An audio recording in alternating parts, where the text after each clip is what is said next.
রওশনের কাছে কথা শুনব। হ্যালো, শুভ বিকেল সবাইকে। আমি আসলে প্রস্তুতি নিয়ে আসি না, মানে আমি আসলে কথা বলতে হবে এটা আমি জানতাম না। তো রবির ব্যাপারে তো কথা বলা যায়, আর আজকে হচ্ছে রবির জন্মদিন। ফলে রবির ব্যাপারে আমার প্রচুর স্মৃতি করার মতো ব্যাপার আছে। কারণ এখানে হচ্ছে আমি প্রসঙ্গ ছাড়া শুরু করছি।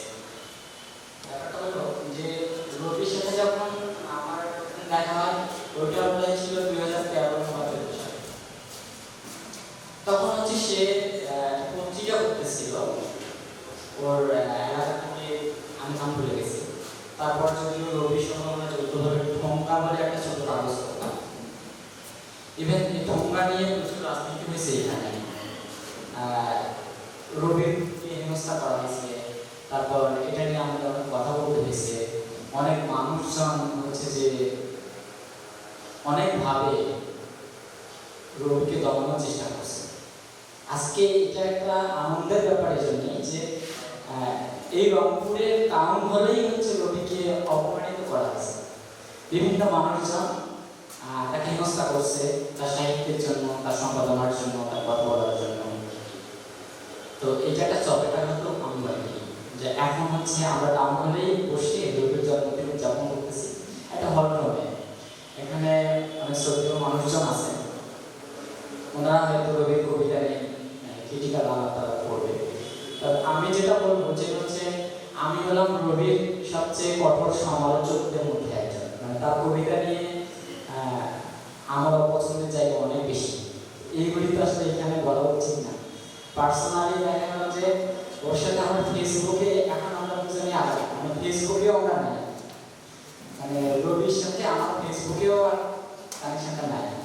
আবার দেখা যাবে যে 6 মাস 1 বছর পর আমরা বন্ধু হয়ে গেছি, পরে আবার কথা বলবো, আবার কোনো একটা ইস্যু নিয়ে আমরা বিভাগ হয়ে যাবো, মানে নর্মালি যেটা হয়ে আর কি। তো এই সব তো আসলে বন্ধুত্বেরই ব্যাপার। আমি মনে করি যে যাদের সাথে আমাদের পরিচয় হয়েছে তাদের সাথে আমাকে আর্গুমেন্টে যাওয়ার একটা সুযোগ তৈরি হয়েছে, যেটা রবির সাথে হয়েছে আমার। আর 14-15 সালের দিকে আমার খুব মনে আছে এটা যে মীর আনিসুল হক পেয়ারা, রবির দাদু, উনি সহ রবি রংপুরে আসছিলেন কাছারি বাজারে আইনজীবী সমিতি ভবনে। সম্ভবত আমাদের প্রথম দেখা হয় ওইখানে। আমি একটা কবিতা পড়তেছিলাম আর রবিও একটা কবিতা লিখে পড়েছে। তারপরে আমরা দুজনেই পিছিয়েছিলাম, আর বাকিরা সবাই বেশ বয়োজ্যেষ্ঠ মানুষজন ছিল। দুঃখজনক ব্যাপার হচ্ছে যে ওই অনুষ্ঠানে যে মানুষগুলি ছিল তাদের ম্যাক্সিমামই মারা গেছে। যাই হোক, জীবনের অদ্ভুত একটা সময় রবির সাথে দেখা হয়েছে। আর রবির সাহিত্য কবিতা এখন তো সারা দেশের মানুষ পড়াশোনা করে, বলে, কথা বলে। তো ওই জায়গা থেকে আসলে আমি রবির মতো দৌড়াতে পারিনি, এই জন্য আমার খারাপ লাগে মাঝে মাঝে। মানে ইচ্ছা হয় যে রবি সবাই একসাথেই হাঁটছি আমরা, বাট রবি অনেক দূর চলে গেছে। হ্যাঁ, এইটা যাইতে পারছে শুধুমাত্র তার সাহিত্যের ব্যাপারে মারাত্মক সিরিয়াসনেস থাকার কারণে।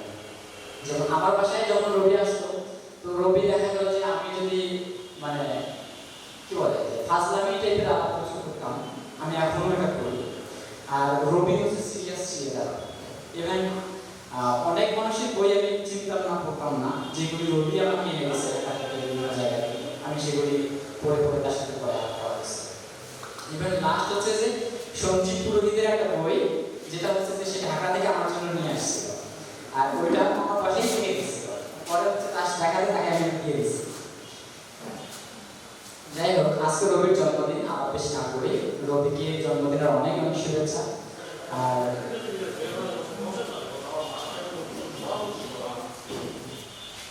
রবি 7 বছর বাঁচুক এই আশা করি, এই দোয়া করি আমি। আমার জন্য রবি অবশ্যই দোয়া করবে আমি মনে করি।